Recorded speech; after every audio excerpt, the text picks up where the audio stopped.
Hello friends, welcome to the YouTube channel education solutions. Friends, बहुत बड़ी खबर आई है पंजाब गवर्नमेंट और चंडीगढ़ गवर्नमेंट के एम्प्लॉयज़ के लिए। पंजाब गवर्नमेंट के फाइनेंस डिपार्टमेंट ने 20 सितंबर 2021 को एक नोटिफिकेशन जारी किया है regarding 15% enhancement of the pay over and above. भाई, जितने भी पंजाब गवर्नमेंट के एम्प्लॉय हैं उनकी पे जब अगर 6th पे कमीशन में फिक्स करते हैं तो फिक्स करने के बाद अगर उनकी पे में 15% का इजाफा नहीं हो रहा, मिनिमम 15% का इजाफा नहीं हो रहा, तो उनको मिनिमम 15% का इजाफा तो मिलेगा ही मिलेगा। तो क्या अमेंडमेंट हुई है दोस्तों, इस नोटिफिकेशन में बता रहा हूँ, आज की वीडियो में बताऊंगा दोस्तों। साथ में ये बताऊंगा वीडियो सब एम्प्लॉयज पर लागू कैसे होती है, क्यों, कैसा रूल है भी। ये वीडियो 31/12 से पहले पॉइंट हुए उन पे भी और 1/16 से लेके 16/7/20 तक पॉइंट हुए उन पर भी कैसे लागू होती है ये भी बताऊंगा दोस्तों। तो कोई डाउट मत रखना मन में, क्लियर करूंगा बिल्कुल आपके डाउट को दोस्तों। और वीडियो एंड तक जरूर देखना, क्योंकि अगर एंड तक नहीं देखोगे तो समझ में भी नहीं आएगी भी मैं आपको कहना क्या चाहता हूं और समझाना क्या चाहता हूं, क्योंकि एक टेक्निकल सा पॉइंट है दोस्तों इसमें। तो स्टार्ट करते हैं दोस्तों सबसे पहले आज के नोटिफिकेशन पे। तो आज का ये नोटिफिकेशन है दोस्तों 20 सितंबर 2021 का। इसमें जो अमेंडमेंट करी है, इन्होंने अमेंडमेंट करी है 7.1 रूल था जो पे कमीशन का, उसमें डॉट की जगह कॉलन लग जाएंगे और उसके बाद जो ऐड होगा वो ये ऐड होगा दोस्तों। ये पैरा ऐड दिया है, provided that if the increase in the revised pay fixed under this rule is less than 15% over and above what the government employee was getting as on 31/12/15। भाई 31/12/15 को अगर कोई एम्प्लॉय फिक्स करता है salary, तो अगर उसको 15% से बेनिफिट कम हो रहा है तो उसको मिनिमम 15% का बेनिफिट तो मिलेगा ही मिलेगा। वो 15% का बेनिफिट का ऑप्शन ले सकता है। इसके लिए दोस्तों इन्होंने एक एग्जांपल भी दिया। अभी हम इसे कैलकुलेट कैसे करेंगे भाई, इसका तरीका क्या बनेगा। जैसा कि दोस्तों पंजाब में 31/12/15 को डीए 113% था, हालांकि सेंटर में 119% था, बट पंजाब के नोटिफिकेशन के अकॉर्डिंग 1/7/14 से लेकर 1/7/15 से लेकर 31/12/15 तक डीए 113% था। तो 113% ही काउंट करेंगे। इन्होंने एग्जांपल दिया है ना दोस्तों इसका भी, बेसिक पे प्लस डीए 113%। उसको अगर आप 2.25 से कर लो या 5.9 से कर लो, नोशनल पे लेके 5.9 से करना है तो अगर आपको 15% से कम का बेनिफिट हो रहा है तो आप मिनिमम 15% ले सकते हो, अपनी पे वहां फिक्स करवा सकते हैं। इन्होंने पूरा एक एग्जाम्पल सा भी दिया है, लास्ट में इलस्ट्रेशन भी दी है, उसको भी समझाऊंगा दोस्तों। पहले मैं आपको बताता हूं पॉइंट 7 का 1 रूल कौन सा है। ये है दोस्तों 6th पे कमीशन का जो 7 पॉइंट है, उसका फर्स्ट रूल कहता है अभी आप फिक्स कैसे करोगे पे को। The post category whose pay band and grade pay was not revised after implementation of recommendation of 5th pay commission, तो उनको 2.59 लगेगा। और जिनका 11 में रिवीजन हो गया था उनके लिए ऑप्शन है 2.25 का। और अगर वो 2.59 लेना चाहते हैं रिवीजन के बाद भी, तो वो नोशनल पे लेकर उसके हिसाब से 2.59 ले सकते हैं। तो इसके बाद इन्होंने एक थर्ड में लिख दिया अभी लिबर्टी है वो कौन सा मेथड अप्लाई लेना चाहता है।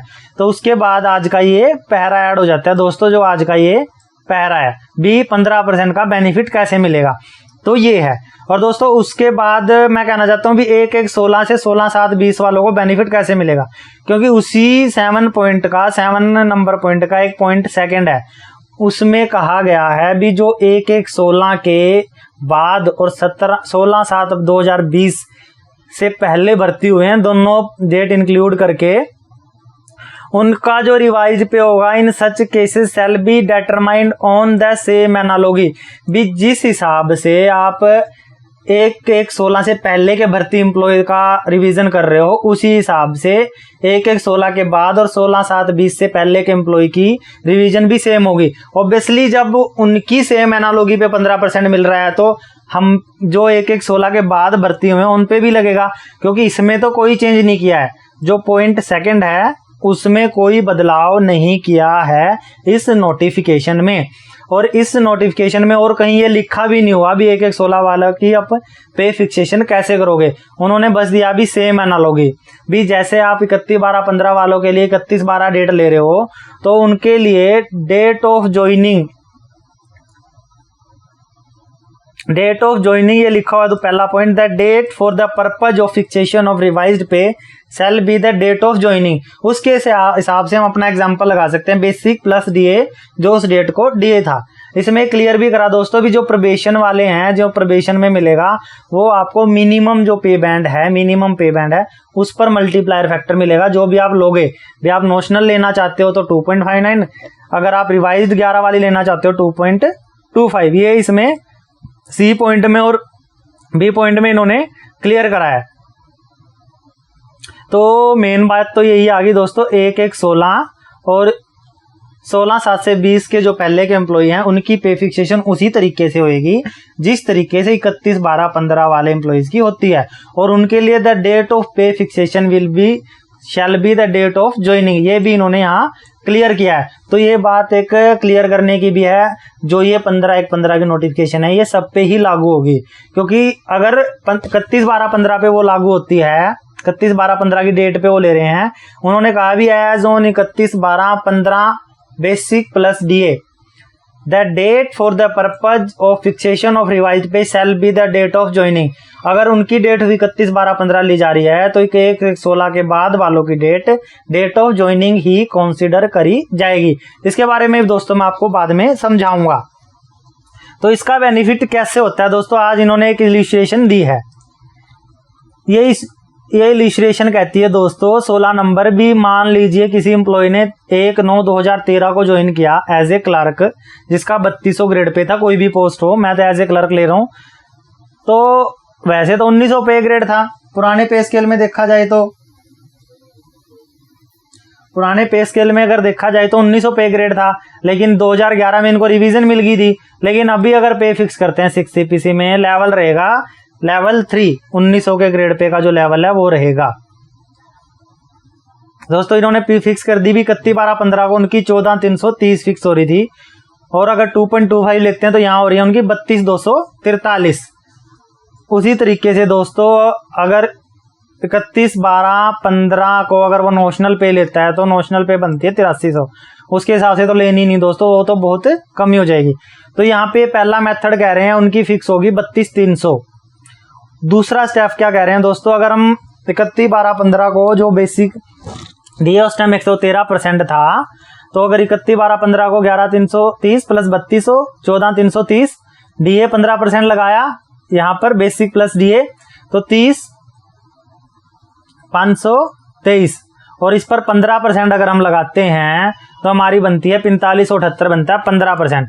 तो यहाँ पर उसकी पे फिक्स होगी दोस्तों 35,101। ज्यादा डिफरेंस नहीं दोस्तों, सिर्फ 3-1 का ही फायदा हुआ है, क्योंकि 30,000 तो उसकी बनी रही थी, 5,000 का फायदा हुआ है। अगर वो 2.25 लेता तो 32,000 आती, क्योंकि वो पुराना एम्प्लॉय था। यहाँ पर है अगर वो 15% लेता है तो 35,101, और अगर 15% नहीं लेता 2.25 लेता है तो 32,300। तो अगर वो 32,300 लेता है तो उसको पीछे का एरियर मिल जाएगा 1/1/16 से अब तक का। और अगर 15% लेता है, ये क्लियर लिखा है, अगर 15% का बेनिफिट लेता है तो उसको एरियर नहीं मिलेगा। एक केस इन्होंने ऐसा भी दिया दोस्तों जिसमें अगर वो रिवाइज्ड पे 2.25 से लेता है, ये जेबीटी का टीचर का केस है, जैसे इनकी बन रही है 48,800 ओनली 2.25 से। और अगर हम बेसिक प्लस डीए पे देखें, यहां मिला के इनकी बन रही है 41,727, बेसिक प्लस डीए 41,727, 15% 4239, यहां बन रही है 47,986। 15% लगाने के बाद यहाँ पे बन गई 47,986 और यहाँ बन गई 48,800। तो इनको बेनिफिट होगा विदाउट 15% के। तो दोस्तों अब मैं समझाना चाहता हूं भी जो 1/1/16 के बाद भर्ती हुए हैं उनकी कैसे पे रिवाइज होगी। ये है दोस्तों, मान लीजिए कोई एम्प्लॉई 1/1/16 को सर्विस ज्वाइन करता है, यही मैंने एग्जांपल दिया है 10,300 प्लस 32 वाले में।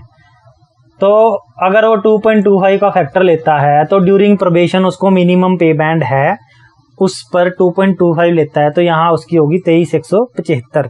ड्यूरिंग द प्रोबेशन उसको 2 साल या 3 साल का प्रोबेशन है, 23,175 मिलेगी। उसका प्रोबेशन कंप्लीट होता है 1/1/18 को। तो 1/1/18 को मैं दोनों स्टेप लेके बता रहा हूँ दोस्तों, पे कैसे फिक्स होगी।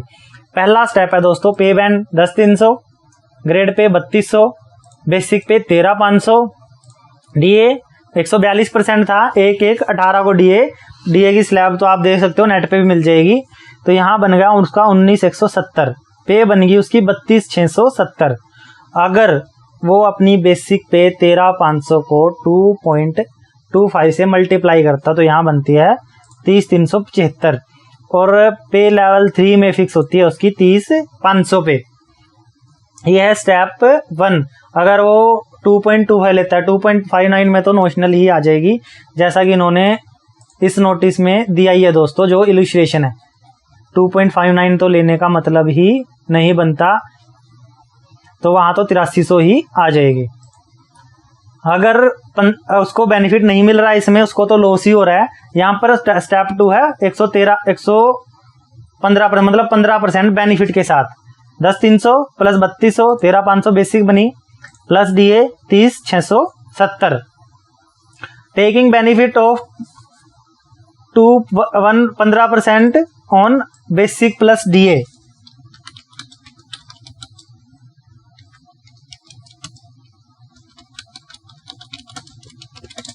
ऑन ज्वाइनिंग डेट 15% ऑन 32,670, 32,670 ही बन रही थी दोस्तों।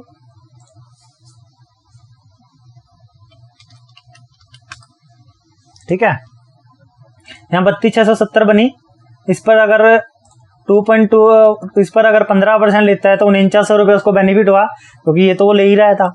सिर्फ 4900 रुपये बेनिफिट हुआ। यहाँ उसकी पे फिक्स होगी आफ्टर 15% 37,571, जो पे लेवल में 38,600 पे आती है। तो उसको लगभग 6,000 का ही बेनिफिट हुआ, ऐसा एम्प्लॉय जिसने 1/1/16 के बाद ज्वाइन किया है।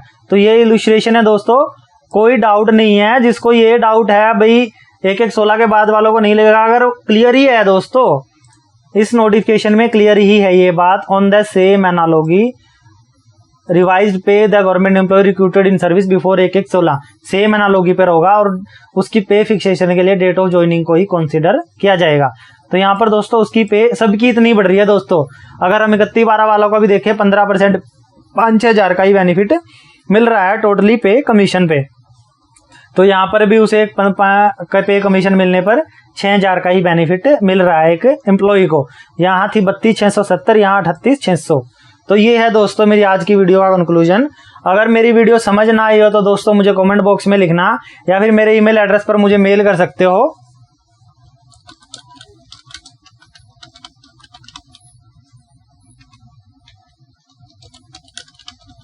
ये मेरा ईमेल एड्रेस है दोस्तों, इस पर आप मुझे ईमेल कर सकते हो क्लियरली। इस ईमेल एड्रेस पर आप मुझे ईमेल करें, अगर आपको कोई डाउट है मैं क्लियर करूंगा पूरी अच्छे तरीके से। हालांकि मैंने इस वीडियो में आपके सभी डाउट क्लियर करने की पूरी कोशिश करी है। तो दोस्तों बहुत खुशी की बात है भी, जिसको लॉस हो रहा था उसको मिनिमम 15% का बेनिफिट तो मिलेगा ही मिलेगा हर गवर्नमेंट एम्प्लॉय को। कैसी लगी वीडियो जरूर बताना दोस्तों। अगर चैनल को सब्सक्राइब नहीं कराया है तो चैनल को सब्सक्राइब जरूर करें। थैंक यू दोस्तों।